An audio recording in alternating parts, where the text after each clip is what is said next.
Yes.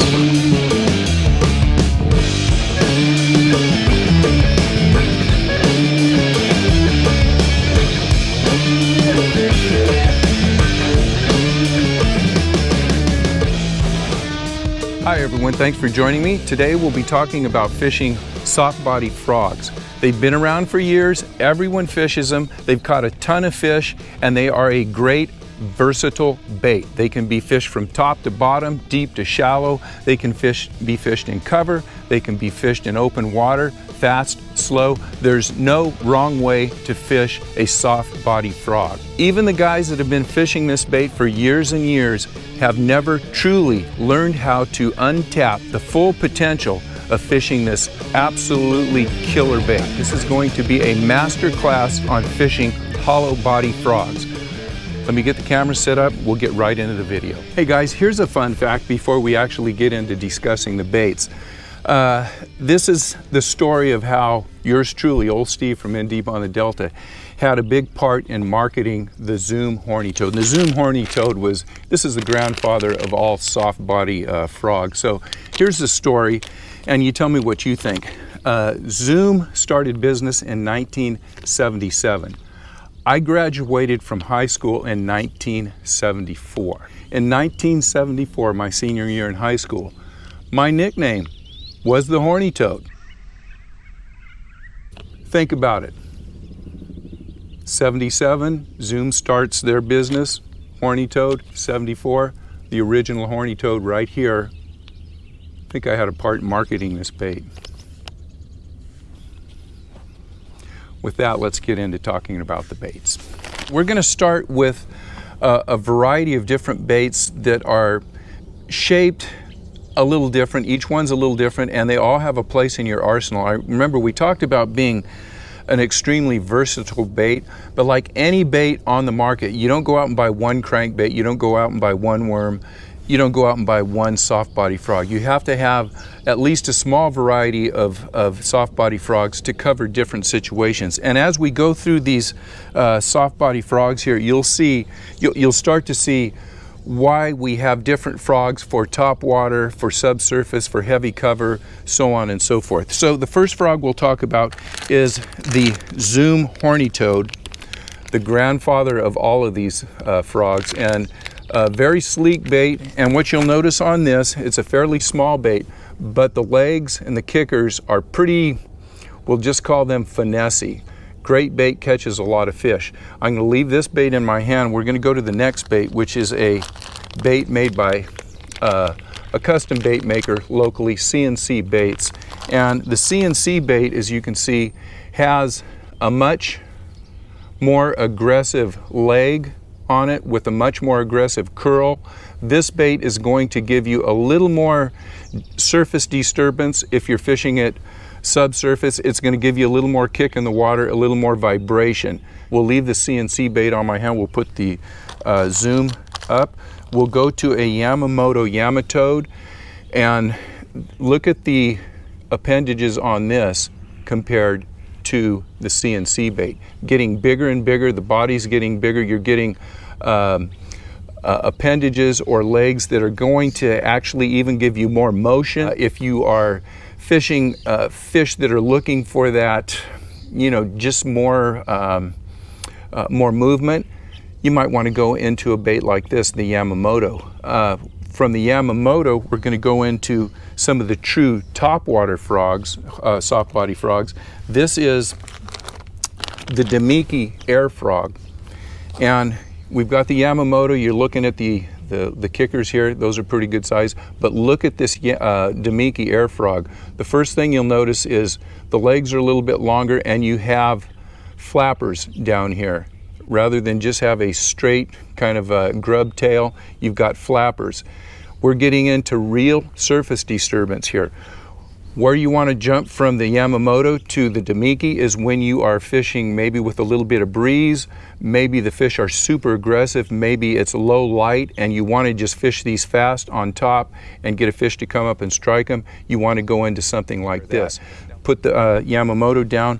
We'll keep the Demiki air frog on. And last but not least, we're going to go with the Stanley ribbit frog. That's what the ribbit frogs look like when they come in the package. And look at the kickers on this ribbit frog compared to the Demiki. Huge. This is a true topwater bait. I don't throw the ribbit frog or the Demiki subsurface much. These are my topwater baits. When I have lots of wind, fish are super aggressive. Last frog that comes out before I stop fishing at dark, when I want a lot of surface disturbance and I want to throw something, it is it's the Stanley ribbit frog. You don't need all 5 of them, but you need a finesse frog, probably like the Zoom horny toad, and maybe something like the Demiki air toad that has some paddles on it that's going to give you more kick for just fishing topwater situations. I'll go real quick through the rigging and then we'll talk about how you fish these things. And I suspect that most of you guys already know how to rig these, so I'm not going to go into great detail on rigging. I'm either using a straight shank worm hook, the appropriate size for the appropriate bait you have, or an extra wide gap style hook, Gamakatsu. It doesn't matter what brand, just a good strong hook. And when we rig these, they're very easy to rig. We're just gonna, nose hook these guys, pull it through, just almost like you'd rig a Texas style worm. And you'll notice on most of these they have these channels in them. Makes it pretty easy to rig. And you're going to pull the hook through, kind of Texpose it, and just like this. Now you'll notice I've got a little bend in the front of this hook. It's not perfectly straight. It's bent up just a little bit. And you can accomplish that by, when you put your hook in, coming through this way so that it rides up on the hook. Why is that important? Because when you're fishing this topwater, you don't want your bait to, I'll say, have approach the water like this, because it'll act like a keel and it'll want to pull it down. So you want to try to keep that head up like that, so as it's coming across the water, it actually helps to pull it up. When you tie a Palomar knot, I know you guys can't see this, but you know the little tag end here, it catches everything known to mankind when it comes to fishing on the surface. So what I'll do is, on these frogs, most of the time I will put a bobber stop. I'll actually have a plastic nose cone that you could buy that goes on just like a bobber stop, but it's more of a cone. And I'll pull this down, and what that does, it covers up the little nub end or the tag end of the knot. It's not going to help with the way the bait moves, but it's going to help pick up less snot on the water. And when you do get snot, it doesn't pick up on that little appendage or little guy that, you always get the snot here and you got to pull it off. It makes it much easier to pull off the gunk and stuff also. So think about doing that little trick, and it might save you a little bit of frustration. The next thing we can do here, we can add a small weight, and usually this weight is about an 1/8 ounce, maybe a 1/4 ounce if you're fishing really fast. And I'll put a small weight on it, and I'll put a bobber stop here so it's pegged. Now what this does, it allows the bait to run just under the surface. Depending on how heavy of a weight that you use, that's going to depend on the depth that you're fishing. Usually an 1/8 ounce weight in front of this, you can get a zoom down about a foot under the water. If you fish it really slow, maybe 1.5 to 2 feet. It's not going to go to the bottom very fast because these baits are fairly buoyant and they're thick. So when they go down, they don't sink real fast. So one thing you could do is put a small weight in front of it. The other thing that I'll do is use a weighted EWG hook with a standard screw lock on it. Here's a tip that I'll give you, and I'm really high on this. These screw locks are great, but there's a new one out on the market, and it is the Gamakatsu double down screw lock hook. And let me show you what this one looks like compared to the ones that come on here. They have two 2 screw locks on them. I don't know if you can see those, hopefully you can. But boy, these Gamakatsu, what are they calling them again? The double down screw locks. They really hold plastic baits, whether you're using frogs or Kitex or anything. And you just pull these off and they slide right on, and they use them just like a standard screw lock. This is a cool way to fish these baits because as you get a bigger bait, it helps to keel it. So when you have no weight on this particular bait here, it may tend to roll a little bit or come over on its side. When you put a weight on it, it does 2 things. It keels the bait so that it always runs right side up, and it also helps you get down to a little deeper depth. So a third way to rig these is just on a weighted extra wide gap hook with a screw lock keeper. Last but not least, and my favorite way to rig these things, and this is a year-round bait that I use. It's using the Owner flashy, what do they call it? The flashy swimmer, and this is what I have on here. This is a 3/16 ounce weight. I rigged the bait standard, and it's got a little bit of crap on it right now, but it's got this blade on it, so you get a little bit of flash. You can fish this on top, believe it or not, by keeping your rod high. It comes over a lot of slop really nice.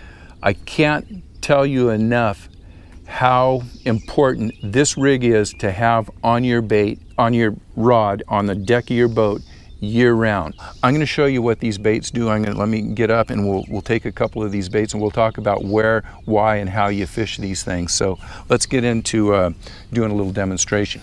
Let's start off with the Damiki Air Frog, and I've got this on just a extra wide gap hook. I think this is a 5/0, and I want to throw it out here and I want to show you what this looks like when it's coming over the surface.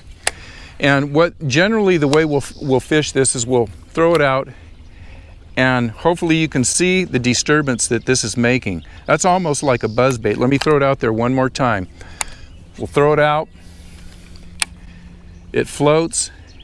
We're just going to reel it back, stop it. Good for open water. Very versatile bait. I'm going to throw it over by that tree next, and we'll see what it looks like out there. Comes right up to the surface and does what it's supposed to do. That's the Damiki frog. Really nice topwater bait. Let's take a look at my favorite bait out here, and that's the flashy swimmer rig, and we'll go over that one. This is the horny toad with the flashy swimmer on it. If I want to fish this bait on or near the surface, I just make sure my rod tip is up. And so you can see how that works. I can drop it down and just kind of wake it under the water, or I can take this bait, pitch it out, let it sink to the desired depth, and just reel it in slowly. That's what, it's almost like using a crankbait. It'll come through a lot of cover. It comes over logs, it comes over rocks really well. Slow, steady retrieve gets a lot of bites. If I overcast my mat, I'll reel it into the mat, then I'll stop and pop. Stop and pop. Let it drop down and pop. Let it drop down and pop it. Speed it up, kill it, twitch it. Speed it up, kill it, twitch it.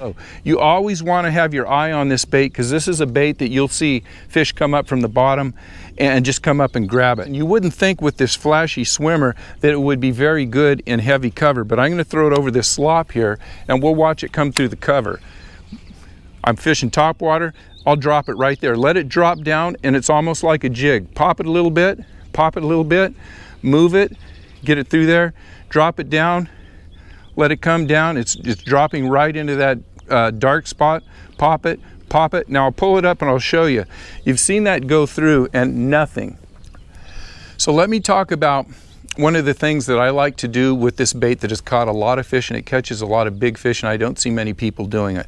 With the flashy swimmer, you can take the bait, and we have 2 or 3 holes in here. I've got one at the end of the dock. I can drop that and just let it drop down. It's dropping down, it's dropping down, and I'm using it just like a jig, and I'll pull it up and let it drop down. I'll twitch it, twitch it, twitch it, pop it out of there, clean it off if it needs to be cleaned off. And remember, you're going to be pulling snot off of these things all the time, but it's just part of bass fishing in heavy cover. You clean it off and you go right to the next little hole that might be right out there, and you let that drop down, twitch it, twitch it, twitch it, just like you're punching. And sometimes this is a very effective way to use this bait. You never know where a big fish is holding. Sometimes there's a fish there and he's just looking for something. If you're fishing a dock without a bunch of vegetation around it, if you underhand pitch it, they tend to be weight forward, meaning that bait is going to be moving towards the object head first, and when you get a good cast, it will actually work in under the dock. It's a good thing to fish under the docks, and it'll just go in there and die and then flutter down, and then you twitch it out. So let me turn around here and we'll finish this up. All right, I hope you guys got some information on that you can use, take out and start catching fish. And as usual, I'm not telling you to go out and do it exactly like I do. This is the way I do a lot of things, but I want to give you a roadmap to kind of create your own success. Take some of the stuff I have, take it out, use it, adapt it, adjust it, make it fit your style of fishing. So again, I hope you guys had fun watching the video, and I know that I didn't go over the rigging real specific. It's pretty quick, because I think when we talk about a master class, the people that are watching it are sticking with me, already know how to fish. They know how to rig these baits. They're just looking for some little things that they can, that will help them to up your game. So if you guys are beginners out there and you say, hey Steve, I liked it, but I didn't understand how you were rigging these, or you went a little bit too fast, let me know, and we'll start doing some more. We won't call them master classes. We'll start at you know, beginning classes, or you know, intro classes, something like that. So I hope you guys are catching fish. I really appreciate you guys watching it. Make sure you like and subscribe to the channel if you're not already subscribed. Keep in tune on the Delta, to In Deep on the Delta. I generally post twice a week. You guys know I do my Delta reports on Thursdays. I generally post my informative videos on Tuesdays. So thanks for watching. We'll see you guys on the water.